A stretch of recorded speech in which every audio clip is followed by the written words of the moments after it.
इनको दूसरे तरफ भी करना चाहिए कि जो बड़े लोग हैं उनके तरफ भी जांच होना चाहिए, जैसे बीपीएससी ऑफिस के अंदर होना चाहिए, आईएएस अधिकारी और नेताओं पे जांच होनी चाहिए, लेकिन उधर तो जांच हो नहीं रहा है। तो मैं बार बार यही कह रहा हूँ कि जब तक बड़ी मछलियाँ नहीं पकड़ी जाएगी, छोटी छोटी मछलियों को पकड़ के आप 2 साल जेल में भी रख दीजिएगा, कोई फर्क नहीं पड़ेगा। ऐसा संभवतः पहली बार हुआ है किसी राज्य का बात हो और किसी उस राज्य से बाहर के किसी सांसद ने इस तरह का लेटर मुख्यमंत्री को लिखा। ये तो बिहार के नेताओं के लिए, मंत्रियों के लिए, विधायकों के लिए, मुख्यमंत्री के लिए, विपक्ष के नेता के लिए सर्व की बात है। बिहार से बाहर का कोई सांसद बिहार के मुख्यमंत्री को लेटर लिख रहा है, वो बिहार के मैटर को लेकर, बिहार के युवाओं की बात को लेकर। ये लोग तो डूब पड़ना चाहिए। ये लोग कर क्या रहे हैं बिहार के नेता? एक भी नेता बिहार का, चाहे वो पक्ष का हो या विपक्ष का हो, इस मुद्दे को लेकर गंभीर नहीं था, कभी नहीं। नेता लोगों की भी संलिप्तता है और आप शायद ही कुछ नेता मिल जाए, विधायक मिल जाए, सांसद शायद कुछ, जो कि पैरवी के लिए नहीं जाता होगा, तो अपने क्षेत्र के लोगों को सेटिंग करवाने के लिए खुद पैसा लेके कमाने के चक्कर में सेटिंग में लगा रहता है। विधायक हो चाहे सांसद हो, तो वो क्या आवाज उठाएगा?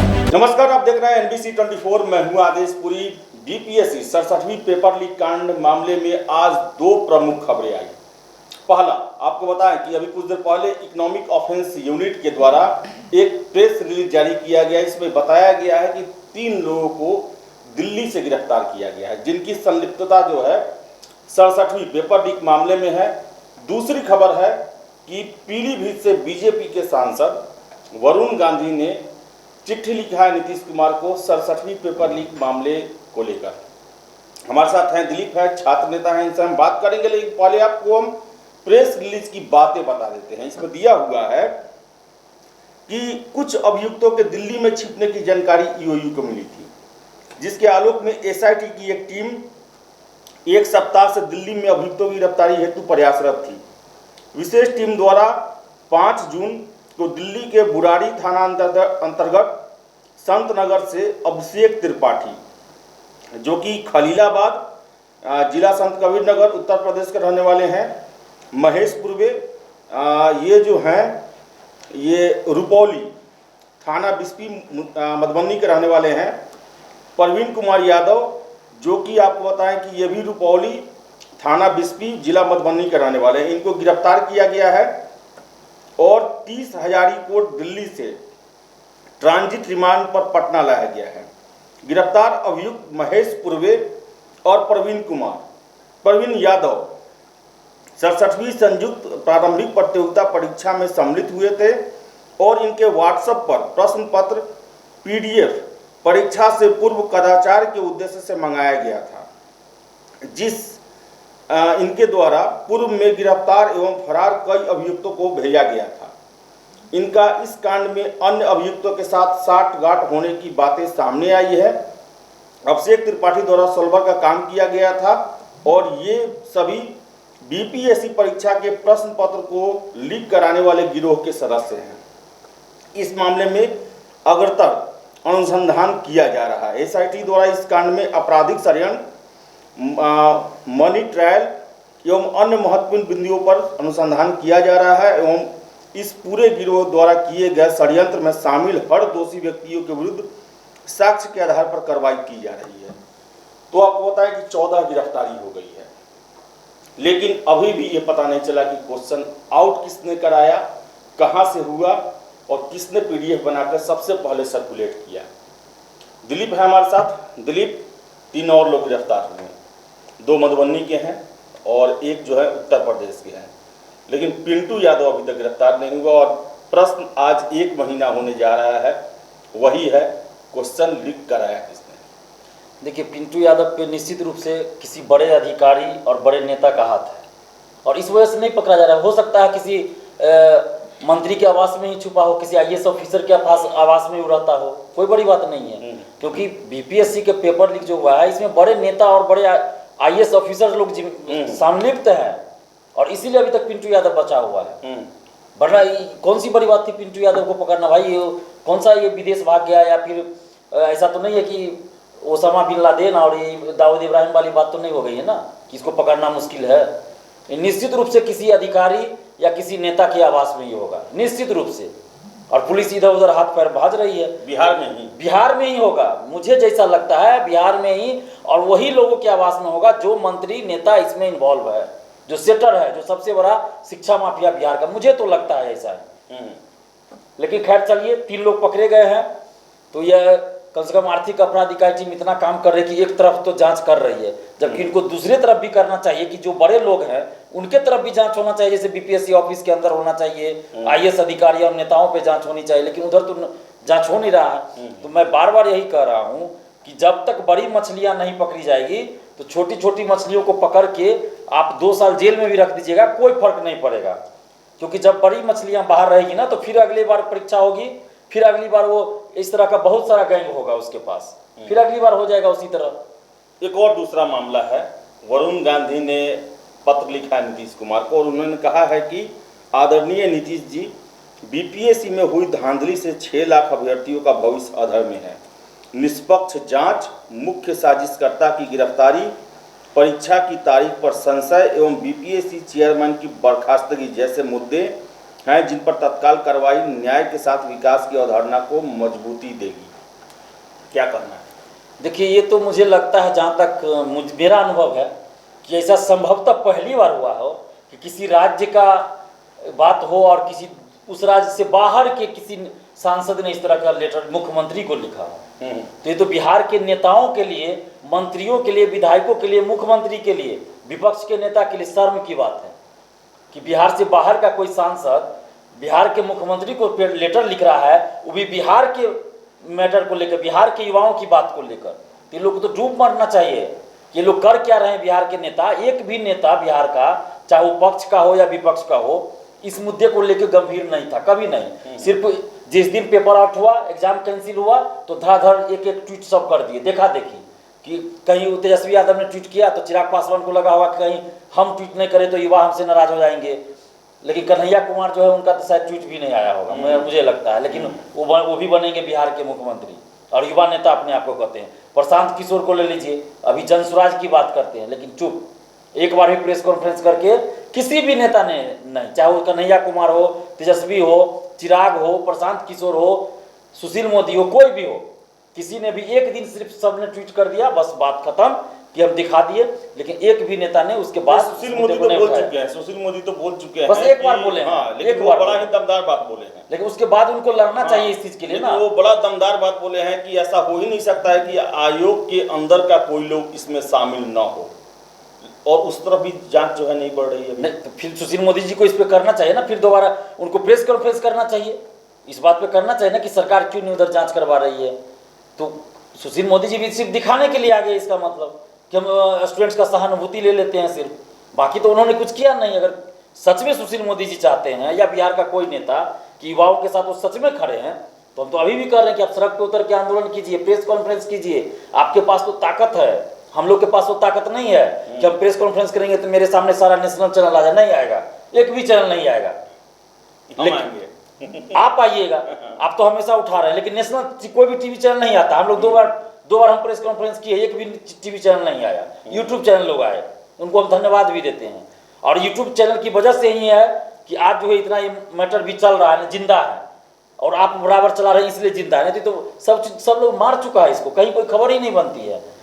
तो मैं इसलिए कर रहा हूँ कि अगर ये लोग चाहते, प्रेस कॉन्फ्रेंस करते, तो निश्चित रूप से सीबीआई जांच भी होती, या फिर आखिर दिलीप जी, आखिर क्यों नहीं 40 सांसद हैं तो वो आखिर क्यों नहीं एक बार बोले, 243 विधायक है, वो भी एक बार क्यों नहीं बोले कि भाई कुछ भी है, सरकार में हम है अलग बात है, लेकिन क्वेश्चन तो आउट हो रहा है, गड़बड़ी की बातें आ रही हैं, तो कम से कम बिहार हित में, बिहार की युवाओं के हित में, जिनका हम वोट लेते हैं, जिनके सामने हाथ जोड़ के विनती करते हैं कि हम आपके अच्छे दिन लाएंगे, उनके हित में कम से कम एक बार अच्छे से जांच तो करा दिया जाता, क्यों नहीं आके कोई? देखिए, इसमें नेता लोगों की भी संलिप्तता है, और आप शायद ही कुछ नेता मिल जाए, विधायक मिल जाए, सांसद शायद कुछ, जो कि पैरवी के लिए नहीं जाता हो कहीं, नहीं तो अपने क्षेत्र के लोगों को सेटिंग करवाने के लिए खुद पैसा लेके कमाने के चक्कर में सेटिंग में लगल रहता है, विधायक हो चाहे सांसद हो। तो वो क्या आवाज़ उठाएगा जब वो खुद भ्रष्ट है?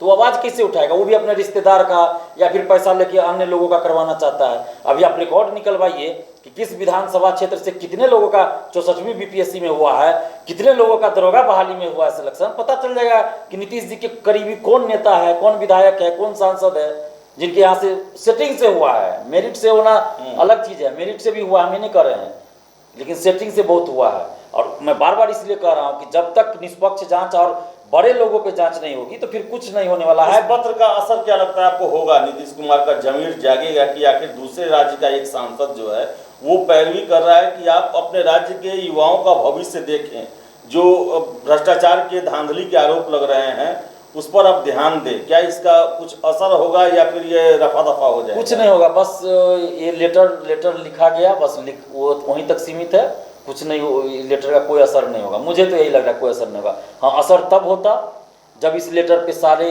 नेशनल चैनल वाले, टीवी चैनल वाले डिबेट कराते, बिहार के लोकल मीडिया और भी जो है यूट्यूब चैनल या टीवी चैनल, वो लोग इस पर करवाते, तब होता एक मीडिया कैंपेनिंग होता कि हाँ इस तरह से बिहार से बाहर का कोई सांसद इस चीज़ की मांग कर रहा है तो इस पर नीतीश जी को सोचना चाहिए, तब हो सकता था असर होता।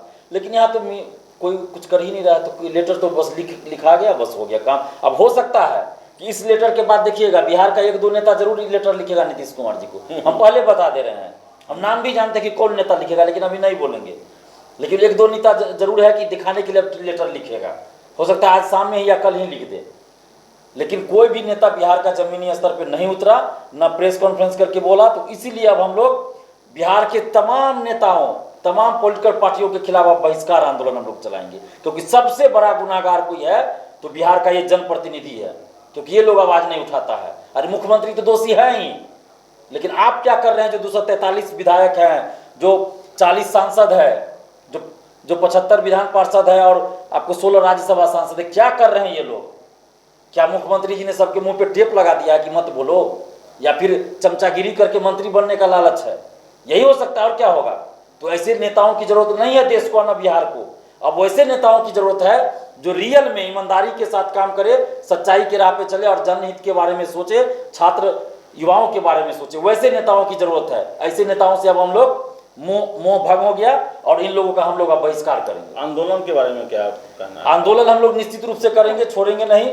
और 8 तारीख को हम लोग पटना कॉलेज में 5 बजे, शाम 5 बजे, कल शाम 5 बजे हम लोग एक मीटिंग रखे हैं। जो लोग पटना में रहेंगे वही लोग आएंगे, पटना से बाहर वाले को नहीं बुला रहे हैं, जो पटना में मौजूद होंगे वही लोग आएंगे। और उसके बाद हम लोग उसी में तय करेंगे कि कब आंदोलन करना है, कैसे करना है। हम लोग चुप रहने वाले नहीं है। ये जो सोचेंगे नीतीश कुमार जी या कोई भी कि मामला 1 महीना 2 महीना हो जाएगा, लोग भूल जाएगा, तो दिलीप कुमार भूलने वाला नहीं है, और न ही ये बिहार के छात्र अब भूलेंगे, क्योंकि दोबारा परीक्षा होगी तो क्या फायदा उससे। फिर तो एक बिहार कर्मचारी चयन आयोग में भी मामला है जो कि लगातार मैसेज कर रहे हैं, कमेंट कर रहे हैं कि एडिट का ऑप्शन, फॉर्म फिलअप हुआ, गड़बड़ी हुई, जिसमें कुछ कहना है छात्रों का कि आयोग की तरफ से भी कुछ ऐसे प्रावधान किए गए थे जिसके कारण फॉर्म फिलअप करने में दिक्कत हुआ, और फॉर्म फिलअप करने का डेट भी खत्म हो गया, और लाखों में संख्या बताया जा रहा है कि जिनका फॉर्म फिलअप गड़बड़ हुआ है, उनके लिए एडिट ऑप्शन का मामला है। क्या कहना है आपका? देखिए, एडिट का ऑप्शन देना चाहिए बीएसएससी को, और इसके लिए हम लेटर भी लिखे थे, वहाँ गए भी थे। तो हमें उम्मीद थी कि 2-4-5 दिन में बीएसएससी इस पर कुछ ना कुछ डिसीजन लेगी और एडिट का ऑप्शन देगी, लेकिन अभी तक नहीं दिया गया है। तो अब कम से कम बीएसएससी के जो अध्यक्ष हैं उनको भगवान थोड़ी सद्बुद्धि दे दे कि तानाशाही रवैया वो छोड़कर और छात्रों के हित के बारे में सोचे, क्योंकि ऐसा नहीं कि बीएसएससी ने गलती नहीं किया है, ये तो स्टूडेंट्स फॉर्म भरने में गलती कर, तो ब्लंडर करते हैं। ये 1218 अभ्यर्थियों का पीटी का रिजल्ट फाइनल रिजल्ट के समय दे सकते हैं कि मानवीय भूल हो गई, और यहाँ तो फॉर्म भरने में गलती हुई जा, वो भी ऐसा नहीं कि सिर्फ स्टूडेंट्स की गलती है, इसमें बीएसएससी की भी तो गलती है। कहाँ एमबीसी कैटेगरी बिहार सरकार ने कहीं लिखा है बताइए तो? कोई दिखा दे कि एमबीसी कैटेगरी बिहार में है कोई? एमबीसी या फिर एमबीसी कैटेगरी का क्या सर्टिफिकेट बिहार सरकार में कहीं बन रहा है कहीं भी? तो फिर एमबीसी कैटेगरी आपने कहां से ला दिया? इसके चलते बहुत गलती हो रहा है। इसके अलावा आप जो सर्वर आपका है वो स्लो चलता है, पता चला हिंदी में सिग्नेचर किए तो हिंदी के जगह होना चाहिए तो इंग्लिश वाला सिग्नेचर में चल जा रहा है, उल्टा हो जा रहा है, फोटो कहीं से कहीं हो जा रहा है। तो ये तो गलती सर्वर स्लो की वजह से भी हो रहा है। इसके लिए आगे क्या होगा? इसके लिए आगे यही होगा, हम लोग को आंदोलन अब करना पड़ेगा, क्योंकि अब ये नहीं करने वाली है मुझे जैसा लगता है। हालांकि अभी भी हम रिक्वेस्ट कर रहे हैं, विनती कर रहे हैं कि आप एडिट का ऑप्शन दे दीजिए। हम लोग को कोई शौक नहीं है आंदोलन करने का। अगर बीएसएससी नहीं देती है 2-4 दिन और देखते हैं तो फिर हम लोग को आंदोलन करना पड़ेगा। और जितने भी अभ्यर्थी मेरे पास फ़ोन किए हैं एडिट के ऑप्शन को लेके, तो उन लोगों से हम यही कहेंगे कि आपका नंबर हम सेव कर चुके हैं, तो आपको अब मेरे पास फ़ोन करने की जरूरत नहीं है। अगर आंदोलन जैसे ही आंदोलन की तिथि के बारे में हम लोग डिसाइड कर लेंगे तो आपको हम फ़ोन करके सूचित कर देंगे, तो आप लोग निश्चिंत रहे, आपको दोबारा फ़ोन बार बार करने की जरूरत नहीं है। हाँ, जो लोग फ़ोन नहीं किए अभी तक तो वो लोग फ़ोन कर सकते हैं। हमारा नंबर है 7282005656। और आप लोग अगर पटना में हैं तो आप लोग भी कल 8 जून को कल 8 जून को 5 बजे पटना कॉलेज आइए। जो लोग पटना में हैं वो लोग आइए, और इसमें दोनों मुद्दों पे बीपीएससी पेपर लीक से संबंधित आंदोलन और बीएसएससी सीजीएल 3 एडिट के मुद्दे पे हम लोग बात करेंगे। ठीक है, तो दिलीप थे और इन्होंने साफ कहा है कि अभी भी जो प्रश्न है बीपीएससी में क्वेश्चन लीक मामले से संबंधित वो अबुझ पहेली बना हुआ है और मामला जो है वो किसी तरह लटकाया जा रहा है। लेकिन फिर भी गिरफ्तारियां हो रही हैं, भले ही छोटे लेवल पे हो रही हो, छोटी मछली फंस रही हो, लेकिन ईओयू अभी एक्टिव है। आज ही मैंने खबर किया था और बताया था आपको कि कोई सूचना नहीं मिल रही है। 10 दिन से लगभग ऐसा लग रहा है कि जांच धीमा पड़ गया है, लेकिन ये प्रेस रिलीज आने के बाद ऐसा लग रहा है कि ईओयू इस मामले को लेकर अभी सतर्क है और हो सकता है कि धीरे धीरे करके बड़ी मछली तक पहुंचा जाए। हम आशा कर सकते हैं और ऐसा होना चाहिए, तो ही बिहार के युवाओं का कल्याण हो पाएगा। तो फिलहाल इस वीडियो में इतना ही। वीडियो पसंद आए लाइक शेयर करें, हमारे चैनल NBC 24 को सब्सक्राइब जरूर कर लें। धन्यवाद।